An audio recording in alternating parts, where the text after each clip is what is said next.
तो आज का जो इंडेक्स है, मतलब क्या क्या आज टॉपिक हम कवर करने वाले हैं। तो सबसे पहली बात कि आज हम इसकी जरूरत क्या है, स्ट्रेंथ बनने की क्या आवश्यकता है भाई।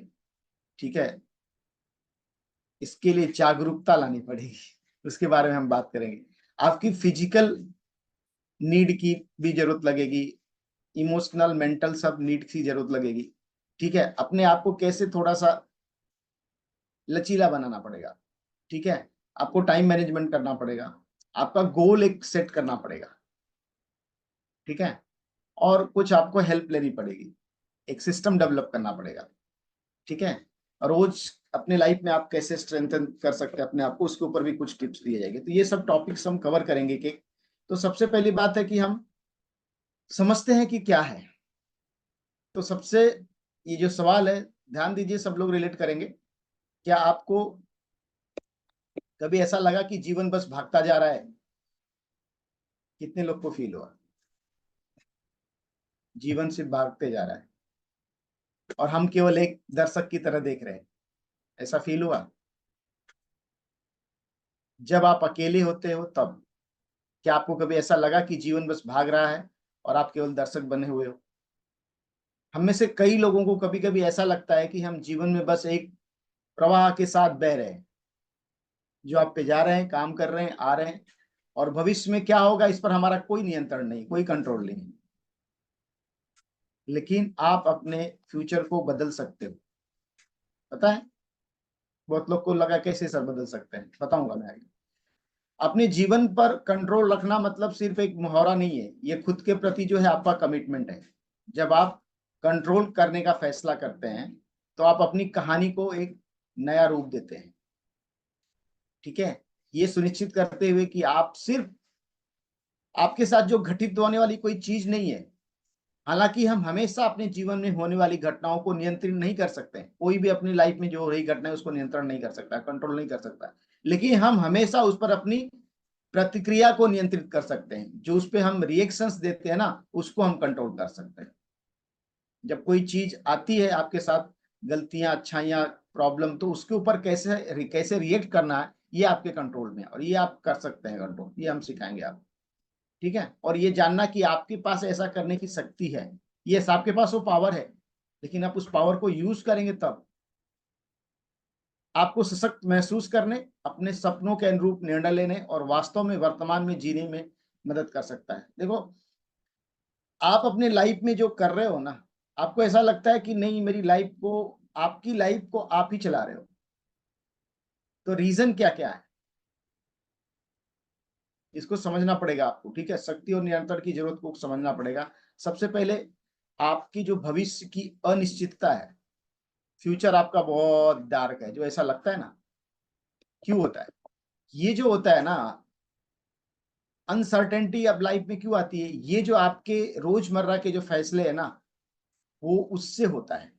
आप जो भी डिसीजंस लेते हो, आपका रिश्ता, आप देखो एक छोटी सी बात थी, उसको खींचते खींचते इतनी बड़ी हो गई कि एक दिन ऐसा चीज हो गया जो आप सोच रहे थे उससे विपरीत हो गया। क्यों? क्योंकि आपका फ्यूचर जो था, आप फ्यूचर के बारे में क्या सोच रहे थे, ये करना वो करना, लेकिन जो प्रेजेंट में करना है वो आप उस पर ध्यान नहीं दे रहे। ठीक है, दूसरा क्या है, आपके लाइफ में नियंत्रण क्यों नहीं हो पाता है? एक तो आपको अनिश्चितता रहती है, दूसरा आपका सबसे बड़ा है कि आपके रिलेशनशिप में प्रॉब्लम्स है, चैलेंजेस है। आपको अपना पार्टनर बोझ लग रहा है। ठीक है, वो आपका पार्टनर अपने आपके पेरेंट्स का केयर नहीं कर रहा है या कुछ नहीं कर रहा, उससे भी आपको टेंशन हो रहा है। आपके अंदर कम्युनिकेशंस जो है बहुत कम हो गई है, या उसमें डिस्टेंस हो गया है। आप बहुत सारी बातों को लेके एग्री नहीं है अपने पार्टनर के साथ, जो आपको स्ट्रगल क्रिएट करती है आपकी लाइफ में। आप एक दूसरे व्यक्ति को अनसुना महसूस करते हैं, मतलब एक दूसरे से दूर जाते हैं, अरे यार मेरा पार्टनर तो समझ ही नहीं रहा है, मैं कुछ भी बताना चाहता हूँ इसको उल्टा ही लगता है, मैं इसके लिए अच्छा करता हूँ इसको बुरा लगता है। तो जो रिश्ते की चुनौतियां है ना, वो आपको कंट्रोल करने से रोकती है। आपकी लाइफ का जो कंट्रोल चाहिए फ्यूचर का, जो खराब होता है, उसके पीछे ये भी रीजन है कि रिश्ते की चुनौतियां आपको बहुत नुकसान करती हैं। कितने लोग एग्री इस बात से? और तीसरा है कि आपका जो वर्किंग प्लेस है ना, वहां पे बहुत स्ट्रेस है, बहुत स्ट्रेस है। सब लोग के, चाहे वो डॉक्टर है, इंजीनियर है, कोई हर व्यक्ति परफॉर्मेंस के लिए ना इतना स्ट्रेस लेके बैठा है। आप बहुत सारे लोग हैं उनको प्रोजेक्ट मिलता है, कोई ब्रेक नहीं लेना है, दिन रात बैठे हैं, काम कर रहे हैं, रेगुलर काम कर रहे हैं, खाना भी टाइम पे नहीं खा रहे हैं।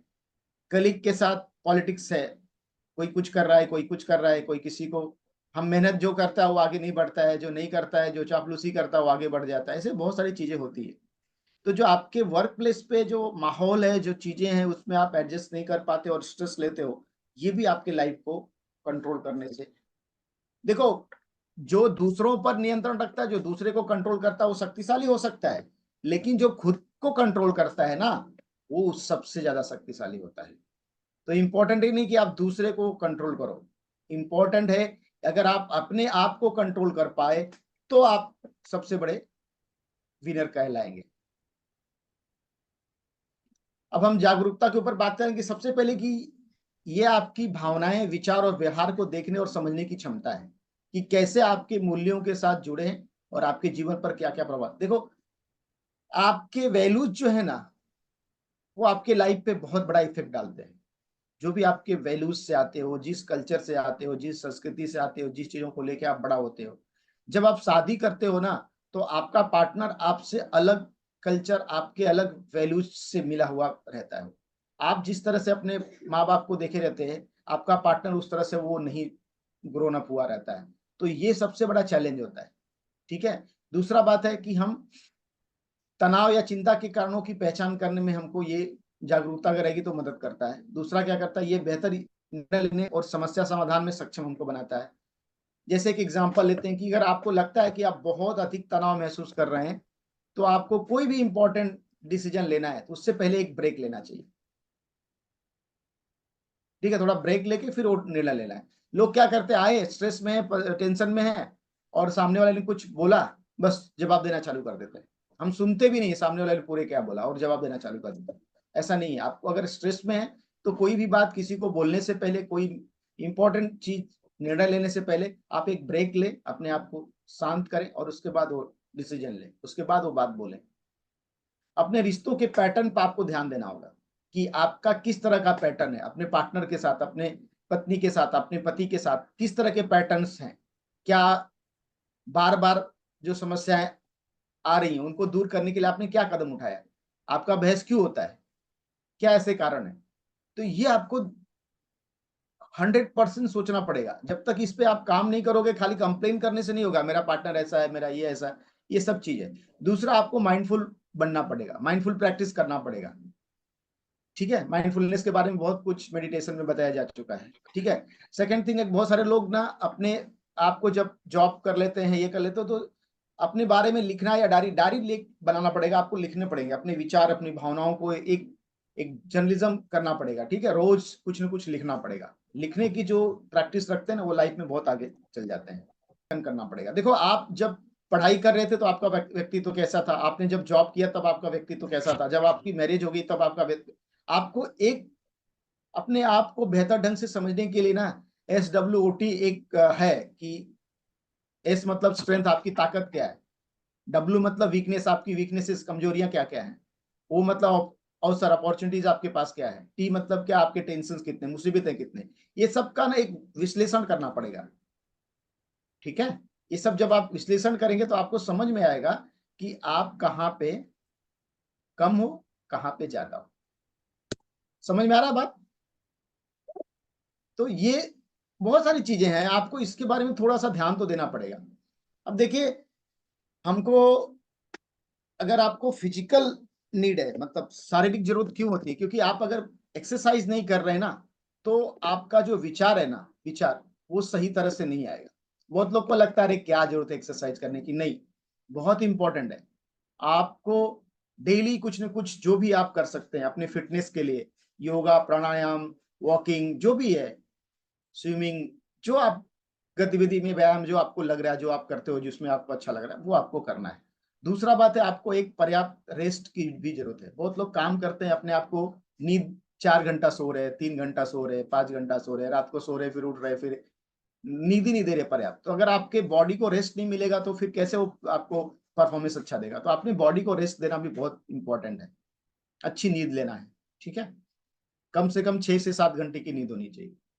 8 घंटा तो पॉसिबल नहीं है क्योंकि बहुत सारा लोग जो वर्किंग है उनके लेके थोड़ा दिक्कत होता है।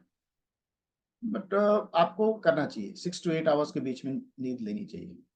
आपका जो एटीट्यूड है ना वो हमेशा पॉजिटिव रखिए। लाइफ में जो भी होता है अच्छे के लिए होता है। आपके लाइफ में अगर बोलते हैं ना तकलीफ आ रही है तो वो भी कुछ आपको सिखाने के लिए आ रही है। अगर ये आप चीज करेंगे ना तो अब आप लाइफ में आगे बढ़ेंगे। इसके लिए आप अफर्मेशंस लिख सकते हैं। जो आपके साथ घटित हो रहा है उसका उल्टा लिखना है। आपके साथ प्रॉब्लम चल रही है, लिखना मेरे साथ सब बढ़िया चल रहा है। और अपने आप को बोलना है, अपने आप को रखना है। ठीक है। आप अपने को न्यूट्रिशियस फूड खिलाइए अपने बॉडी को, क्योंकि जब आपका हेल्थ जो है ना, आपकी शरीर अगर स्वस्थ रहेगी ना तो ही उसमें स्वस्थ मस्तिष्क निवास करेगा। इसलिए आप अपने न्यूट्रिशन में क्या करिए, ताजे फल सब्जियां और सप्लीमेंट्स थोड़ा इस्तेमाल कीजिए। रीजन क्या है ना कि बहुत लोग आज के डेट में आप देख रहे हो कि फल सब्जियां भी किस तरह से आ रही हैं। तो मार्केट में बहुत सारे सप्लीमेंट्स आते हैं, विटामिन मिनरल्स ये सबके, तो वो इस्तेमाल करना चाहिए। वो आप पहले तो नहीं थे, अब मिल रहे हैं। आपकी क्या क्या शारीरिक जरूरत है, एक चार्ट बनाइए। एक्सरसाइज कर रहे हैं कि नहीं, हर दिन इधर 7 दिन लिखिए, इधर ये 5 चीज लिखिए कि आराम, आपका नजरिया, आपका पोषण में आप कब कब क्या क्या चीज मिस की। और इसको आप हफ्ते का चेक करिए, अरे मेरा तो रेस्ट कम हो रहा है। आपको खुद समझ में आ जाएगा। ईमानदारी से ये करना है, ये करेंगे तो आपको बहुत फर्क पड़ जाएगा। ठीक है। इसके बाद हम बात करें कि मानसिक और मतलब मेंटल लेवल पर, इमोशनल लेवल पर क्या करना है। तो सबसे पहली बात है कि जो आपको स्ट्रेस आ रहा है उसको आप मैनेज करें। इसके लिए आपको ध्यान वाली एक्सरसाइजें, जैसे अभी जो लोग हमारे पेड मेंबर्स हैं उनको सेंटरिंग बताई गई है। सेंटरिंग इसीलिए बनाया गया कि आपका स्ट्रेस को वो दिल रही है। बहुत लोग ना नहीं करते हैं। अगर आप 30 डेज 40 डेज 60 डेज कंप्लीट कर लिए, 90 डेज कंप्लीट कर ले, तो हफ्ते में 1-2 बार तो करिए, एटलीस्ट 2 बार तो भी चलेगा, लेकिन सेंटरिंग करना पड़ेगा। ठीक है। या डीप ब्रीदिंग वाली एक्सरसाइज कीजिए, मेडिटेशन कीजिए। ये आपके स्ट्रेस को मैनेज करेगा। आप जिस भी क्षेत्र में हो, अगर आप कोई काम कर रहे हो और आपको नहीं समझ में आ रहा है तो आप जो भी लोग एक्सपर्टीज है उनकी हेल्प लीजिए। ठीक है। हम बहुत बार सोचते नहीं मुझे सब कुछ आता है, नहीं, आपको हेल्प लेना है। आपको हेल्प लेना चाहिए। आपको काउंसलर कोच की जरूरत पड़ती है। तो जो भी लाइफ में सक्सेसफुल लोग हैं ना, आज देखो उनके पास कोई कोच है, कोई मेंटर है। आपको अपने लाइफ में अगर मेंटरशिप के ऊपर आप इन्वेस्ट करोगे ना तो आपको ये 10 गुना रिजल्ट ला के देगा। लोग को लगता है ये खर्चा है, खर्चा नहीं है, ये इन्वेस्टमेंट है, बेस्ट इन्वेस्टमेंट है। ठीक है। आपका जो एटीट्यूड है, विचार आपके सकारात्मक रखिए। मतलब जो आपकी मानसिकता है ना, आपको ग्रेटिट्यूड का प्रैक्टिस करना पड़ेगा। ठीक है। नहीं तो आप लाइफ में आगे नहीं बढ़ पाएंगे। आपका पॉजिटिव एटीट्यूड तभी होगा जब आप ग्रेटफुल रहोगे। हमेशा ग्रेटफुल रहने के बारे में सोचना है।